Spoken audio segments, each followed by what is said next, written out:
Dawn woke up the next morning feeling strange but calm. She walked out of her home and saw the concrete streets of everywhere. She saw Baltimore, and at the same time, she saw the busy streets of New York. Then Dawn turned around and saw the Great Lakes of Michigan. But when she blinked, she saw an older woman rocking in a chair on the porch in Kansas City. Dawn was so excited that she could be anywhere. She began twirling around, and before she knew it, she was surrounded by animals in the wild.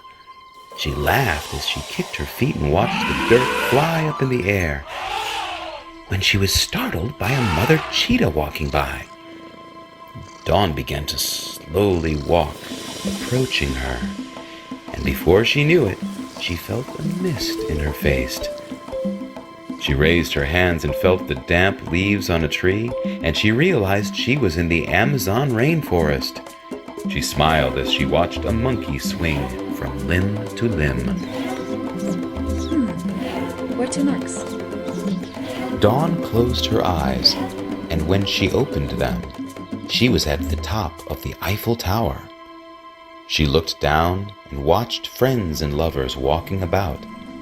Then she noticed sudden movements out of the side of her eye. There were large glaciers falling from a gigantic mountain of ice into the cold ocean water. Dawn marveled at the beautiful white snow going for miles and miles, and it was intoxicating to witness. What a wonderful gift she had, and she would not waste 1 minute of it. Dawn saw a family of dolphins playing in the middle of the sea, and she wondered if she would be able to swim in the freezing cold water temperature. She closed her eyes, bent her knees, and dove in. And before Dawn knew it, the water submerged her. Dawn was shocked because, though the ice was so present, it seemed like an illusion. The water wasn't freezing at all. It felt like she was at home in her own bathtub. Dawn felt so free, she wanted to stay there forever. She swam over to the family of dolphins when she noticed they were not the usual black and white. Dawn saw red and blue, pink and green, yellow and purple dolphins. They were so beautiful. But there was one dolphin in particular that was stunning. Its colors were gold and white. Dawn could not believe her eyes. She swam into the area with the dolphins, and they all suddenly stopped playing and formed a line. Dawn was afraid. The gold and white dolphin came over to Dawn and swam around her 3 times before going back to the other dolphins. And then he let out a loud sound. It seemed like that sound gave the other dolphins permission to interact with her. Dawn held out her hand, and all the dolphins went underwater and swiftly appeared all around her, making playful sounds of joy. It was an experience like never before. The next morning, Dawn awoke in her bed, and she was exhausted. For a second, she forgot all about what had taken place on the day before. That is, until she scratched her head and felt a piece of ice. Dawn smiled as she thought back to her fun with the dolphins. She got up and went down to her kitchen to make a cup of coffee in her favorite Baltimore Ravens coffee mug. And she called her best friend Bonnie to tell her about what happened. She is never gonna believe this. Hey, Bonnie. Well, good morning, my Dawn. I've been trying to reach you all night. Where have you been all my life? You would not believe the night I had. I could barely believe it myself. Well, before you tell me about your night, which could not have been but so adventurous because you never go anywhere or do anything, can you stop and listen to the disaster I went through last night? Okay, I'm listening. Okay, first of all, I went over John's house. You remember John, right? The one you laughed at when he asked me out on a date? Wait, don't say that. I wasn't being judgmental. I laughed at the way he approached you. Such boldness, as if I wasn't standing right there. Well, you haven't seen anything yet. He asked me to come to his house to pick up paperwork. And when I got there, we ended up having a therapy session. Come on, Bonnie. He isn't that bad. Not him, me. What? Yes, ma'am. I didn't even know I needed it. He had appetizers out and everything. We started talking, and I couldn't even believe how intelligent he was. And to think, he has been trying for over a year to take me out. I really don't know what to say besides I'm happy for you, I guess. Well, then say it, ma'am. Or is there a bit of jealousy in your voice because of your guacamole and ice cream night you had last night? Dawn thought back to her wonderful trip all over the world she had last night, but she decided to keep that story to herself instead.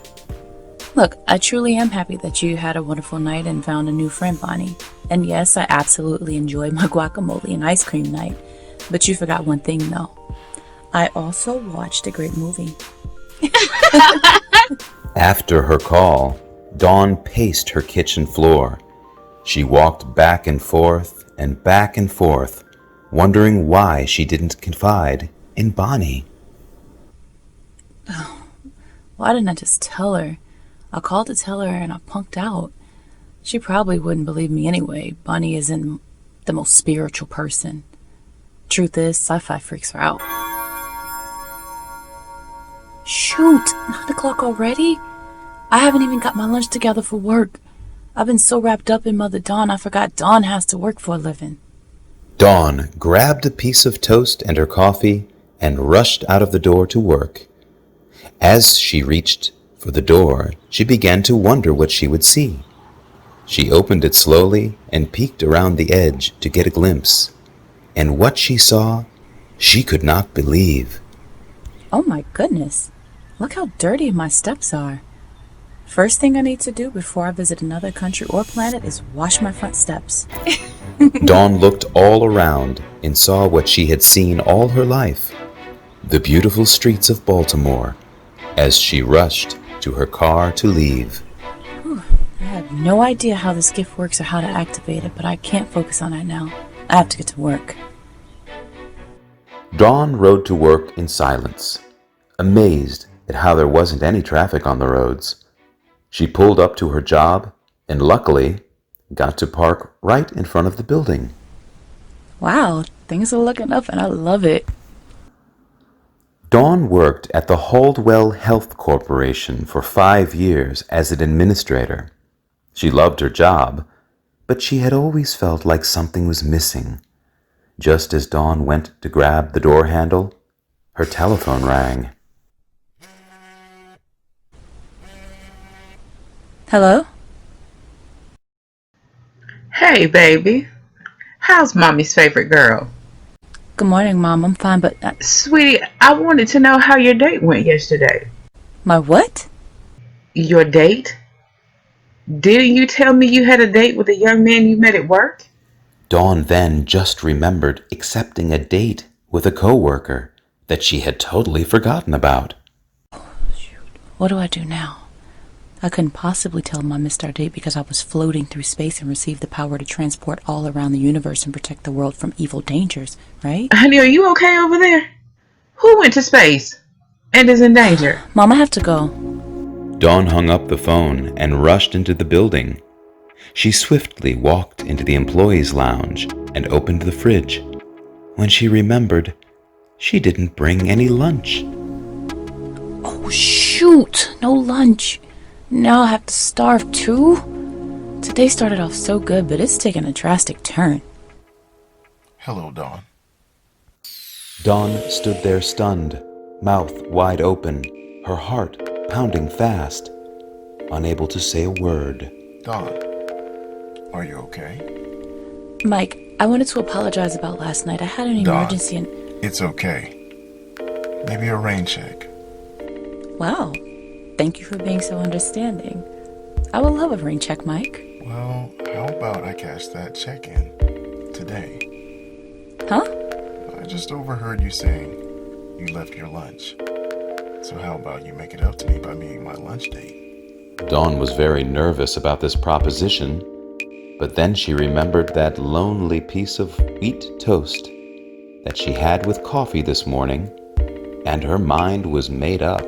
You know what, Mike? I think I'm going to take you up on that offer. Okay, great. I'll see you around 1 o'clock. Dawn and Mike went their separate ways. Dawn, all smiles. I was right. This day is looking up. Dawn sat at her desk, working and continuously looking at the clock. She was very fidgety and restless.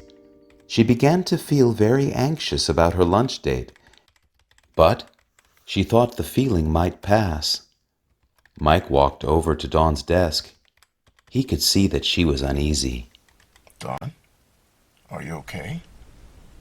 Yeah, I'm good. Are you sure? Dawn replied as sweat poured down her face. You don't look so good. Dawn stood up, attempting to cover her shaking legs, but she was mistaken. She couldn't stand still no matter how hard she tried. I'm so sorry, Mike. I don't know what's wrong with me. Maybe I just need to grab something to eat and go home. Okay. I guess I understand. I hope you feel better. Mike walked away, clearly upset. Dawn grabbed her things and ran out of the door to her car. Her legs were so weak, she felt like she was going to fall, but she never did. Dawn felt the air leaving her body as her muscles tensed. She gave up trying to fight it because she saw the attempts were pointless. Suddenly, a bright light surrounded her like an orb, covering her whole body. At first glance, it seemed that the light was shining on her, but Dawn saw through the car window that the light was her. The light exuded her body and projected outward in a certain direction. Dawn closed her eyes and heard a woman screaming in the distance. She looked and saw that the light was pointing in the direction of the scream. Dawn leaped out of the car and ran to the aid of the woman in danger. When Dawn arrived, she saw the woman pleading and begging a masked man to let go of her purse. Without thought, Dawn leaped over a huge green dumpster and landed right in front of the mugger. Let it go! Dawn said so with so much authority in her voice that she frightened herself with her sound. The man laughed so loudly, amused by Dawn's actions. He then grabbed the woman's hand. Go away before I take whatever you have to. I am the mother of this earth, and with the power that is within me, I command you to let it go. At that moment, Dawn was no longer Dawn. She had become Mother Dawn. The mugger laughed and ran towards Mother Dawn as if he was about to strike her. But he fell to the ground and began to convulse. His eyes started to twitch, and he started mumbling under his breath. The mugger let the woman go as he trembled in fear, and she ran away quickly, leaving her purse behind. Mother Dawn walked over to the mugger and watched him as he laid on the ground shaking. She raised her hand in the direction and spoke soft and sweet. Stop. The mugger stopped shaking immediately. He let out a sigh of relief. He was so frightened that he couldn't look Mother Dawn in the eyes. Instead, he just lifted the woman's purse and held it out to Mother Dawn willingly. I'm sorry. The mugger stuttered just before he passed out. Mother Dawn picked the mugger up and carried him to his home. When she walked into his house, she saw how awful he had been living. She saw rodents crawling all over spoiled food and broken up furniture that was duct-taped back together. It was an awful scene. The mugger began to wake up, and he saw Mother Dawn standing there. He stared into her angelic eyes, and he gasped for air. He started to hyperventilate when Mother Dawn placed her hand on his chest, and his breathing calmed.